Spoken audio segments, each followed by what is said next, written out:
नुसतं पाणीच पाणी, भरपूर पाऊस.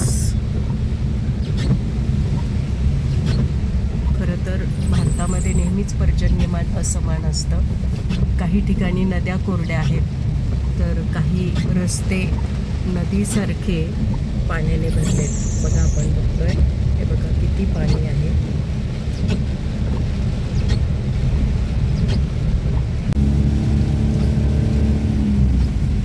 गेले 4 दिवस झाले अजिबात पाऊस उघडलेला नाही, किंबहुना मुसळधार पाऊस पडतोय, संततधार पाऊस पडतोय.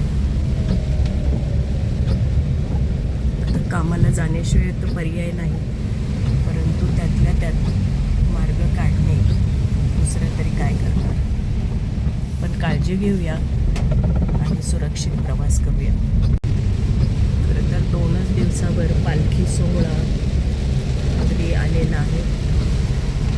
त्या काळात तरी पाऊस उघडावा असं सगळ्यांनाच वाटतंय, जेणेकरून वारकरी आणि भक्तगणांची गैरसोय होणार नाही. नाहीतर एवढं पाणी रस्त्याला असताना कसे बिचारे चालतील. अर्थात ऊन वारा पाऊस कशाची तमानं बाळगता वारकरी विठुरायाच्या भेटीला निघणारच आहेत, परंतु गैरसोय होऊ नये म्हणून पावसाने त्यांच्यावर मात्र कृपा करावी. पण की नाही. जय जय रामकृष्ण.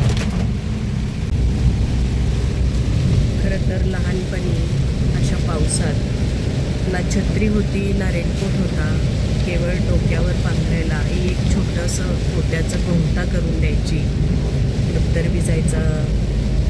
दप्तर भिजायचं, ड्रेस भिजायचा. पण आजकाल आधुनिक तंत्रज्ञान आणि सगळ्या सुविधा, त्याच्यामुळं फोर व्हीलरमधून असा सुरक्षित प्रवास करता येतोय आणि काही गोष्टींवर मात करता येते, हे तितकंच खरं आहे. बघा किती पाणी भरलंय सगळीकडे.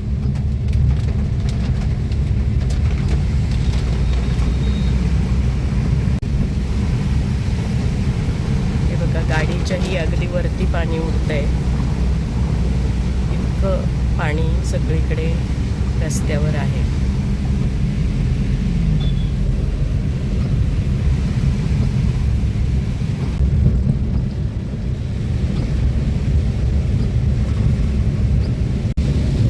जिथे रस्त्यांचं काम चांगलं झालेलं आहे तिथे मात्र अजिबात पाणी साठलेलं नाही, खड्डे नाही. त्यामुळं काही ठिकाणी सुरक्षित प्रवास आहे, काही ठिकाणी मात्र अगदी भरपूर पाणी साठलं आहे, किंबहुना रस्त्याला खड्डेही पडलेले आहेत.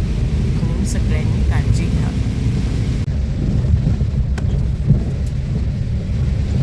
सफाई कामगारांना मात्र सुट्टी नाही आहे. रस्त्याने मी बघते की रस्ता सगळा स्वच्छ आहे. पालखी याच मार्गाने जाणार असल्यामुळं सगळे सफाई कामगार रेनकोट घालून सफाई करतायत. बऱ्याच ठिकाणी रस्त्यांची सफाई झालेलीच आहे. हे आहे पालखी विसावायचं ठिकाण कळसमधलं. हे बघा, भर पावसात कचरा गाडी आणि कामगार आपली ड्युटी बजावत आहेत. इतक्या पावसात सुद्धा आणि इतक्या पाण्यात सुद्धा. बघा आता हे पाणी.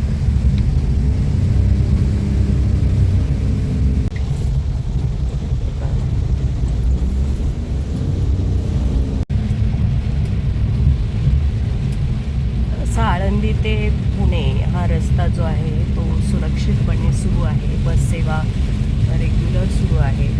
शाळांना सुट्टी दिलेली आहे, त्यामुळे रस्त्यावर रहदारी कमी आहे.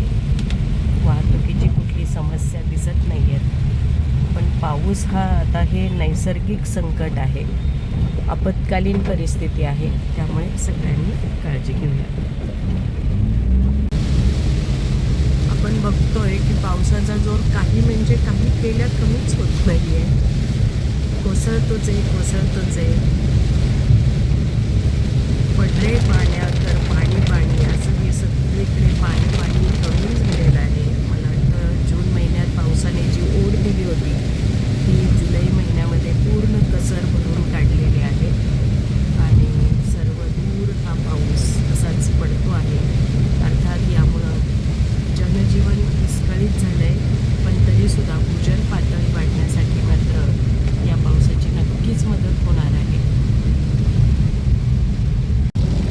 राजकाळीला चाललो. हो ना. हे बघा कसं तळस